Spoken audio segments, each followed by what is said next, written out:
Zee TV news కి స్వాగతం। గద్వాల జిల్లాలో మిషన్ భగీరథ హెచ్పీ కంపెనీ కింద పనిచేస్తున్న కార్మికులు గత 7 నెలల నుండి పెండింగ్ లో ఉన్న తమ జీతాలను వెంటనే చెల్లించాలని, ఉద్యోగ భద్రత గుర్తింపు కార్డులు ఇవ్వాలని డిమాండ్ చేస్తూ కలెక్టర్ కార్యాలయం ముందు ధర్నా చేపట్టారు। ఈ సందర్భంగా ఏఐటీసీ జిల్లా అధ్యక్షులు ఆంజనేయులు హాజరై మాట్లాడారు। మిషన్ భగీరథ కార్మికుల సమస్యలు కోకొల్లలుగా ఉన్న కాంట్రాక్టర్లు అధికారులు పట్టించుకోవడం లేదని, గత పాలకులు వీరిని గుమస్తాలుగా చూశారని, నేటి ప్రభుత్వమైన జీతాలు పెంచి సక్రమంగా ఉద్యోగులకు భద్రత గుర్తింపు, ఈఎస్ఐ సౌకర్యాలు, బోనస్ కల్పించి న్యాయం చేయాలని కోరారు। 7 నెలల నుండి జీతాలు ఇవ్వకపోతే కార్మికుల కుటుంబాలు ఎలా గడుస్తాయన్నారు। ఎవరైనా జీతాలు అడిగితే నిర్దాక్షిణ్యంగా తొలగిస్తున్నారని మండిపడ్డారు।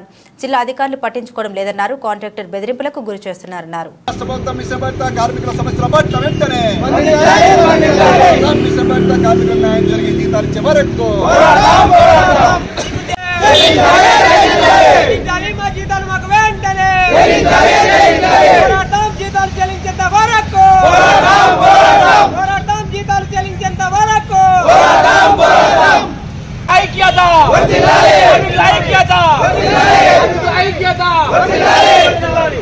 లేకపోతే ఈ రాష్ట్ర ప్రభుత్వం తక్షణమే బడ్జెట్ రిలీజ్ చేసి మిషన్ భగీరథ కార్మికులకు 7 నెలల పెండింగ్ జీతాల్ని ఇవ్వాలి।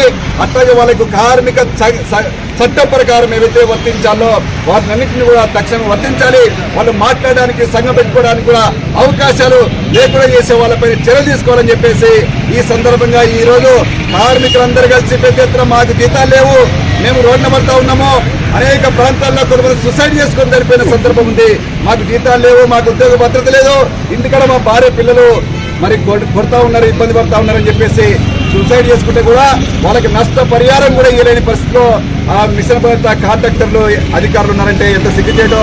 అందుకని రాష్ట్ర ప్రభుత్వం పేర్కొనాలి, మన జిల్లా కలెక్టర్ గారు కూడా స్పందించాలి। ఎక్కడికెక్కడ ఈ కాంట్రాక్టర్లు మొత్తం దోపిడీ చేస్తూ ఉన్నారు, కార్మికులు వెట్టి చాకరీ చేస్తున్నారు। ఈ వెట్టి చాకరీ ఓలా కార్మికులు న్యాయం జరగాల, మేమేమో గొంతమ్మ కోరికలు కోరడం లేదు, న్యాయబద్ధంగా కార్మికులకు చెల్లించాల్సింది వేతనాలు చెల్లించబడుతున్నాము, 60 జీవో ప్రకారం చెల్లించబడుతున్నాము, సుప్రీంకోర్టు గైడ్లైన్స్ ప్రకారం చెల్లించబడుతున్నాము। ఇవన్నీ చెల్లించకుండా కాలయాపన చేసి కాంట్రాక్టర్లు మరి దోపిడీ చేస్తే ఇది సహించడం నేరము। మరి ఇంతకు ప్రభుత్వాలు ఉన్నాయా లేవా మరి తేలాల్సిన అవసరం ఉంది। అందుకని ఈరోజు ధర్నా చేస్తున్నారు, కలెక్టర్ కార్యాలయం ధర్నా చేయడం జరుగుతుంది। కలెక్టర్ గారు కూడా వినతిపత్రం ఇచ్చి తమ సమస్యల పరిష్కారం కోసము ఆందోళన చేస్తున్న సందర్భం ఉంది। తక్షణమే ప్రభుత్వము, కలెక్టరు, మిషన్ భగీరథ అధికారులు కూడా స్పందించి న్యాయం చేసి జీతాలు ఇవ్వాలని చెప్పేసి ఈ సందర్భంగా డిమాండ్ చేస్తా ఉన్నా।